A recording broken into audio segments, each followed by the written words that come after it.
Scratches on the wall. They locked him up and took his name.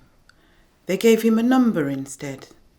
He protested, but they only said, "You are a man who stirs up the grassroots and demands to be heard. Because you think you can influence the masses, to resist the status quo, to defy us, we who own the power and wield the gun." "I know my rights," he said, angry and confused. "Bah! You only have the rights we choose to give you," they replied. "And we choose to take your freedom, and we choose to take your voice. But we are not complete bastards, and you may keep your life." Then they left him alone in his 4x4. He screamed, beat his head against the cold stone walls, protested his innocence, demanded that they respected his rights.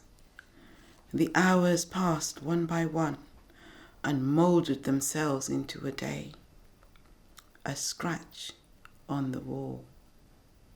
He shouted, he threatened, he wept and slept. The hours became days, and the days became weeks. More scratches on the wall. The weeks turned to years, and the years became a decade. His jailers came young and went a little older.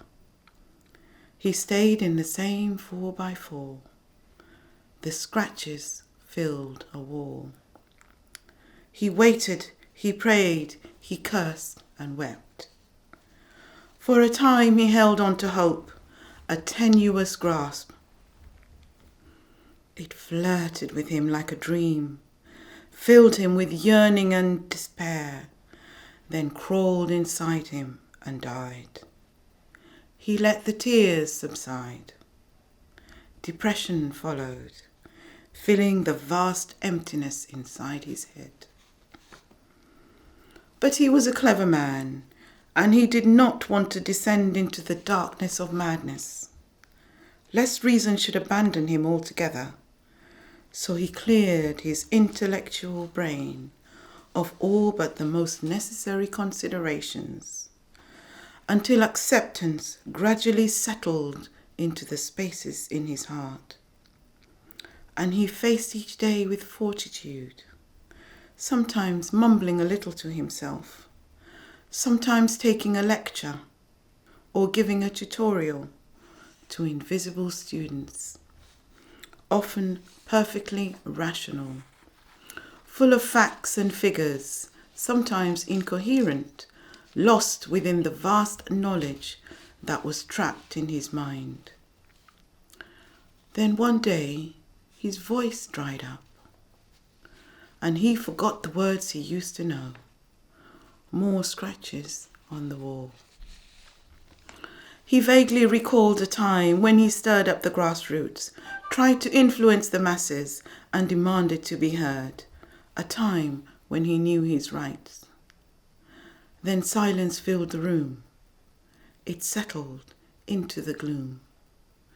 Memory faded with speech into the distant past. The decade became 2 and then 3. His bones grew thin and frail. His sparse hair turned white. His strength left him, and his movements were awkward. The cataracts blinded him. Claw-like fingers with overgrown nails caressed the scratches on the wall. One day his jailers came to him. Power had changed hands. One despot had handed over the reins to another.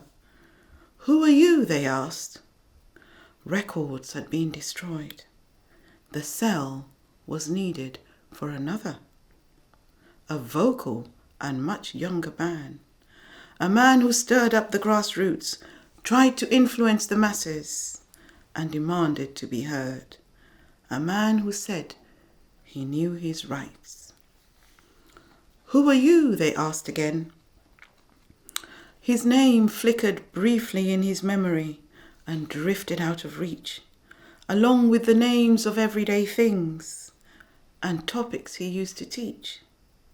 He could not remember who he had been or any of the things that he had once seen. "You are old and harmless now," they said. "We have forgotten who you used to be, so you are free to go. You're no longer a danger to us anymore."